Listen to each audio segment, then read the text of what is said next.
Et revoilà Ahmed. L'éléphant en cavale continue ses actions dévastatrices causées dans la zone de Satamasokoro, dans la région du Yambol. À son actif, des destructions de champs, des engins roulants.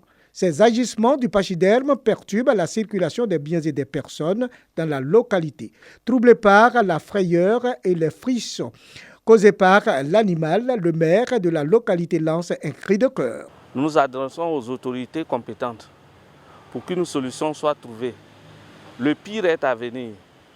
Ahmed détruit tout sur son passage. Il entre dans les villages, il agresse et il détruit tout ce qu'il voit.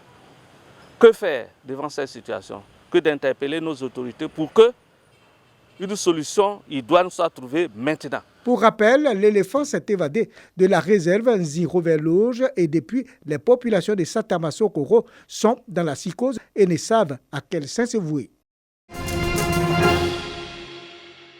Tôt ce mardi 17 août, jeune bachelier et titulaire d'une licence dans le domaine des technologies de l'information et de la communication TIC se hâte de trouver chacun sa salle de composition au lycée classique de Cocody.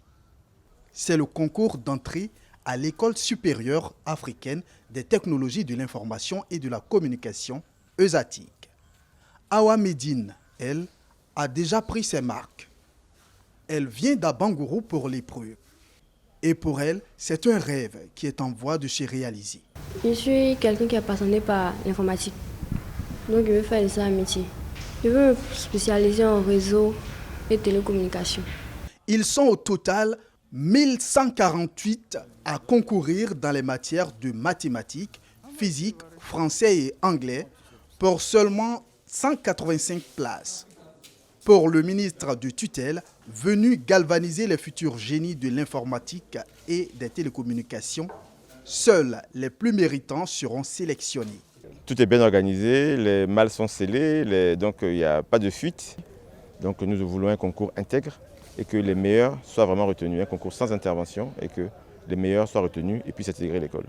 Une extension de l'école est prévue pour accroître la capacité d'accueil selon le directeur général de l'ESATIC. Aujourd'hui, l'ESATIC peut compter près de 800 étudiants avec les infrastructures actuelles.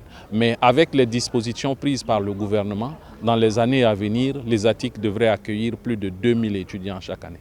Pour la rentrée académique 2021-2022, l'ESATIC pourra accueillir à l'issue du concours 150 étudiants pour le niveau licence et 35 pour le niveau master. Les résultats sont attendus le 25 août prochain. Elles sont venues des différentes communes d'Abidjan pour prendre part à la première édition des journées culturelles de la femme musulmane Tidjani. Elles, ce sont des femmes musulmanes qui disent mettre la spiritualité et l'éthique islamique au devant de toutes leurs activités. La femme musulmane n'est pas celle qui est voilée parce qu'elle est sous le joug de l'autorité de son mari qui ne veut pas qu'elle sorte, etc., etc. On peut être musulmane, voilée, entrepreneur. Et donc, pour joindre l'acte à la parole, nous avons invité des femmes à venir montrer ce qu'elles savent faire. L'initiative de l'Association des femmes musulmanes Tidjani de Côte d'Ivoire est soutenue par la ministre de la Femme, de la Famille et de l'Enfant, marraine de ces journées, tenues du 14 au 16 août dernier. L'entrepreneuriat, c'est aussi l'éthique. On n'entreprend pas et pour gagner de l'argent, du profit à tout vent. Donc c'est une bonne chose qu'il y ait des outils qui encadrent tels que ici la spiritualité. Pour Cheikh Moustapha Sonta, calife général des Tidjanis en Côte d'Ivoire, ces journées culturelles sont une excellente aubaine de formation spirituelle des femmes musulmanes. Avec la foi, on refuse de l'argent parce que ça ne convient pas à notre religion, ça ne convient pas à notre foi. Avec cette dimension spirituelle, on arrive à devenir une femme entreprenante, une femme leader, sans tricher. Les journées culturelles de la femme musulmane Tidjani sont aussi l'occasion pour ces nombreuses femmes de religions diverses de vendre leurs produits et faire connaître au grand public leurs services. Voilà 8 jours que la communauté musulmane de Côte d'Ivoire est entrée dans une nouvelle année, l'an 1443 de l'Hégire. Ce matin, les imams du pays ont présenté leurs vœux au guide suprême de l'islam en Côte d'Ivoire, Cheikh Aïma Ousmane Diakité. Une présentation de vœux fort appréciée par le président du COSIM, Conseil supérieur des imams des mosquées et des affaires islamiques. Cheikh Aïma Ousmane Diakité a profité de l'occasion pour dire toute sa satisfaction aux imams pour leur implication dans la réalisation des projets de la communauté musulmane. Nous allons continuer dans la réalisation de nos lycées et dans la finition du nouveau siège du COSIM et dans d'autres projets. Notre ambition, comme je le dis, c'est de faire mieux que ceux qui sont passés avant nous. En retour, les imams ont réitéré leur prière au guide de l'islam en Côte d'Ivoire et ont également prié pour la paix et la stabilité de la Côte d'Ivoire. Toujours demeurer dans la prière. Ces années-là ont été des années d'épreuves. Et nous continuons de vivre ces épreuves-là. C'est Allah seul qui peut nous sortir de là. La communauté musulmane joue un rôle très important dans notre nation, qu'elle continue de jouer ce rôle de développement et de cohésion sociale. Et notre cheikh est sur beaucoup de chantiers. Qu'Allah l'assiste. Que notre pays soit épargné des différentes maladies, des pandémies qui sont dans ce monde-là. Et en seconde position, que Dieu puisse nous permettre de nous organiser pour mieux représenter la communauté musulmane dans tout ce que nous entreprenons dans la vie de tous les jours. Le cheikh Aïma Ousmane Diakité entend étendre cette présentation de vœux à toutes les composantes de l'islam en Côte d'Ivoire, ce à l'occasion de la prochaine année égérienne. Le village d'Anyama a Djamé dans la commune d'Anyama aux couleurs de la semaine culturelle Festignan.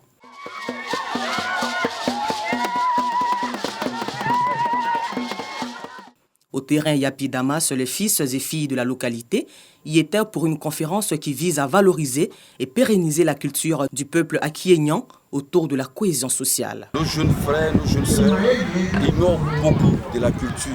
C'est pourquoi nous avons voulu insérer nos danses, le chomi pour les femmes, le sami pour les hommes, le faucué que nous connaissons.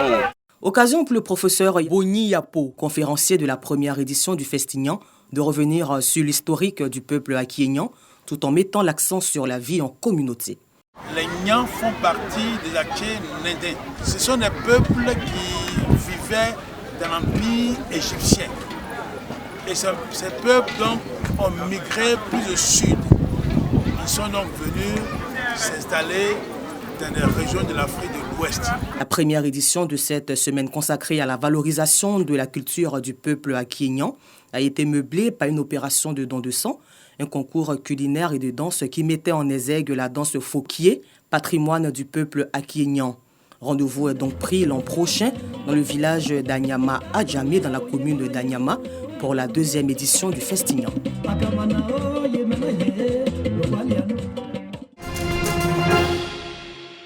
Avons le regret de vous faire part du décès de mesdames Bilar Solange Amédée, Cholet Émiline et Almel. Depuis 60 ans en Martinique, une tradition perdue sur Radio Caraïbes International. Seront célébrés cet après-midi à 15h. Patrick, Janine et David. Les familles Bonne Chose, Cholet. D'habitude, on a une maximum 30-35 avis. Et là, par exemple, aujourd'hui, j'en avais 67, 69. Et il y en a deux autres qui sont arrivés entre-temps et c'est monté à 71, quoi. Et on a dû s'arrêter parce qu'il y en a d'autres qui arrivent, là. Les obsèques de monsieur Léon Sylvestre Serge, surnommé Jean, ancien entrepreneur dans le BTP, décédé à l'âge de 77 ans. L'émission est commandée par les pompes funèbres à la demande des familles. On voit vraiment que les choses ont changé, qu'il y a vraiment beaucoup de morts. On est vraiment ici un baromètre pour voir un petit peu le nombre de morts que nous avons en ce moment.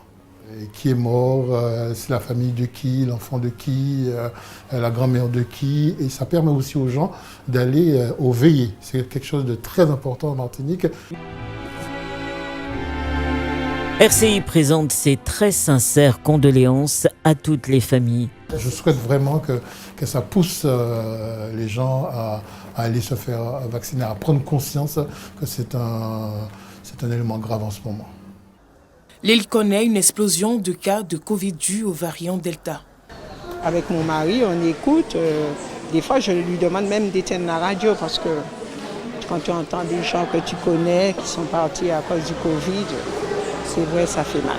Ça fait très, très, très mal. C'est vrai, le premier confinement, on vivait ça, on voyait à l'extérieur, en France, les gens mourir dans les pays d'Europe. Et nous, là, nous sommes là, en plein dedans. C'est vrai, nous sommes très affectés.